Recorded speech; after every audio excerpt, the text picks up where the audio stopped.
there are a various amount of different tasks that you can only do daily on Hypixel Skyblock. In this video, I'll try to cover the most important daily tasks that you can do in the game that will help you with your progression when the time comes. But without further ado, let's get right into it. So the first thing that we're going to be looking at is the experimentation table. Before you do your experimentation table, you should absolutely have a max metaphysical serum. You need to buy 3 of these, and what it will do is shorten the chain required for super pairs. But in this table, you can do 1 free play per day, and then you can buy an additional 3 charges using bits and XP. If you just want to do that 1 additional charge per day, that's absolutely fine, but doing the 3 charges is ideal, since of course you can get insane books that are worth hundreds of millions of coins from this, so it's worth testing your luck and kind of gambling on it whether you're going to get something good. Also, you can get an insane amount of enchanting XP from this table. I'd recommend buying a level 1 mythic guardian pet and then leveling up. You can also sell this, but it isn't really worth a lot of money because enchanting, of course, like I said, gives you insane amount of XP, so you can level the guardian up insanely fast. But you're going to want one of these by default, since it gives you 30 plus enchanting wisdom, as well as a 7% chance to find ultra rare books in the super pairs. Also, if you want to, you can buy the lapis skeleton shard, which will grant you an additional 2% chance per tier to find level 6 plus books on the super pairs. Now while we're here, you're just going to type CF. This will bring up your chocolate factory. Now in this UI, you should just be upgrading your rabbits here until you reach the highest tier, but daily you should be checking your rabbit hitman. If you miss eggs during Hoppity's event, rabbit hitman will get them for you, so you don't have to do it manually. You can buy additional slots. Each of them will scale in price all the way up to 32 million for the last slot. Now here on Galatea, what we're going to do is quickly just break 3 of these bushes here, which will enter us into Agatha's contest. Here in Galatea, there's only really one thing that you should focus on, and that's of course doing your daily contests. If you want to passively upgrade your Heart of the Forest to tier 7, then doing these contests is the best way to do it. Every 20 minutes on this island, a new contest starts, and you get Heart of the Forest experience. For the first 3 contests you claim, you get an additional 1200 Heart of the Forest experience. Now with Agatha's contests, it's not solely your first 3 contests of the day. What you can do is you can stack contests in this UI. So every 60 minutes, you can do 3 contests, and then you can just leave it in this UI and not claim it. So in the end, you could have like 21 different contests that you have stored here. Every day you come and collect 3, leave all the rest in this UI, and then the next day when your daily bonus refreshes, you claim another 3, and then you keep the bonus without having to do contests constantly. But that is a good way to kind of passively do it. Just log on to this island every once in a while, break a couple of bushes so you get entered into the contest, and there you go. Now in the Heart of the Forest, at Heart of the Forest tier 3, there is the daily wishes, which you gain 40,000 forest whispers from the first type of log you cut on this island. So again, this is another way to passively upgrade your Heart of the Forest without actually doing anything. Just break 1 log every single day and you'll get 40,000, which you can use to upgrade. Now we are in the mines. We're just going to come back all the way up top here, next to where you enter the crystal hollows, and here will be Fetcher. He will ask for your help, and you need to just bring him an item. All you have to do is just bring him the item, and he will give you increased mithril powder. Now while we are also here at the king's desk, you're just going to come to the left here into this room, and you will see the puzzler. The puzzler will send a thing in chat, which is the block that you need to break. If you have a solver like I do, it'll just tell you the block right here, and you'll get mithril powder from it.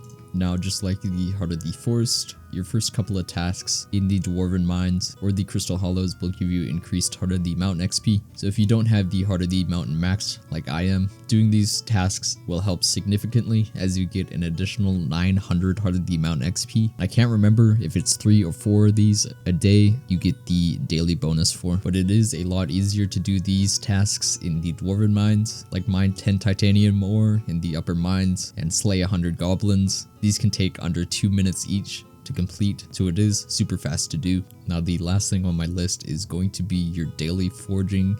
Inside of the forge, in the Dwarven Mines. If you come talk to the forager, you have a whole bunch of slots depending on your Heart of the Mountain. There are a lot of items that you can forge here. A lot of them you will make profit guaranteed, like a mole pet for example. A claw fossil is around 200k and you need 300k in order to craft it. So for 500k you can make 1,000,000 coins profit, and I have 6 of these slots to craft it in, so that's just good passive money right there. Now there are a couple of things that you should be doing in the Crimson Isle. The first of course is going to be your daily tasks. Of course the easiest tasks to do of course are going to be the dojo and the fetch. The wanted is pretty easy as long as you don't get Ashfang. Ashfang is pretty hard to do solo, but other than that the wanted is really easy.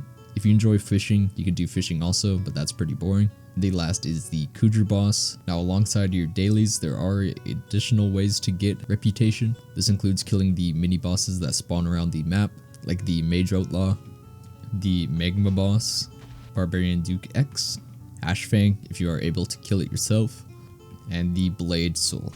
Now you also get reputation for killing the tiers of Kudra, so do those daily. Now while we are here, I should mention the hunt traps that you should be placing. A lot of people put their traps on the Crimson Isle. I like to put mine in the lava in the Crimson Isle because you have the chance of getting the Inferno Koi shard, which sells for a good amount. But people also like putting theirs in the Smoldering Tomb located in the back of the map because you can get Burning Soul shards and they are used for a lot of good fusions. Now inside the magma chamber, you're going to come to the back left of the volcano and you are going to want to do your matriarch. This is how you get heavy pearls, which can be used to upgrade your armor. You can get 3 of them per day, but all you do is just come in here, break the pearls, and then hit the peak to escape. You can get 3 heavy pearls, which will make you an easy around 700k per day.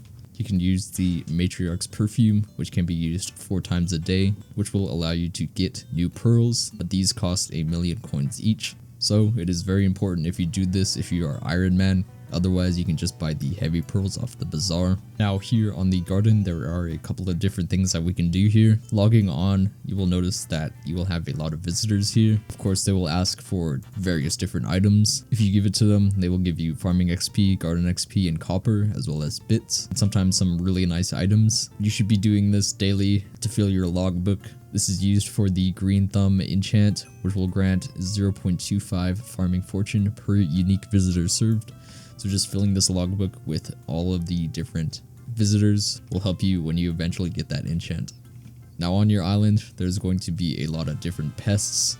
What we're going to want to use here is a lasso, and all we're going to do is just lasso the pests that you have here. You can either suck them up or lasso them. I personally like just lassoing them because the pest shards do sell for a little bit of money. But once you have your pests dealt with, now we have the mouse traps. You can buy a mouse trap for around 3.6 mil, or you can just buy it with a pest trap and 75 pests.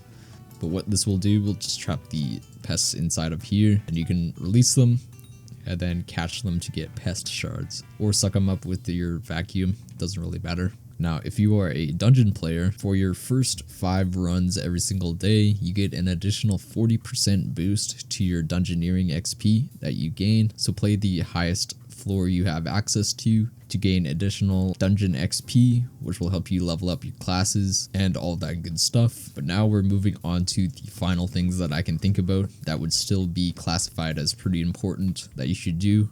Here in the CUI, inside of the account and profile upgrades, here's where you can upgrade various different things, including farming fortune, bazaar, taxes, some accessories, some more ender chest pages. A lot of these for their first couple of upgrades are free, but once they reach a certain tier, they will start to cost Skyblock gems. For these free ones, like this one right here, you get additional wardrobe slots. This just released. So if you click to start the upgrade, it will take 5 days to finish upgrading. I can rush it for Skyblock gems, but I'm not really going to do that. But you can only have 1 upgrade going at a time. So you see that you should be always upgrading something so you can get these done faster and efficiently. And the last thing that I can think about is going to be training your pet through fan. If you give them a pet, You can select how long and how hard you want to train your pet. The higher you set it, the more money it will cost, but there is a free tier that you can train your pet at. So for 1 day of training, I can get 44,000 XP for free.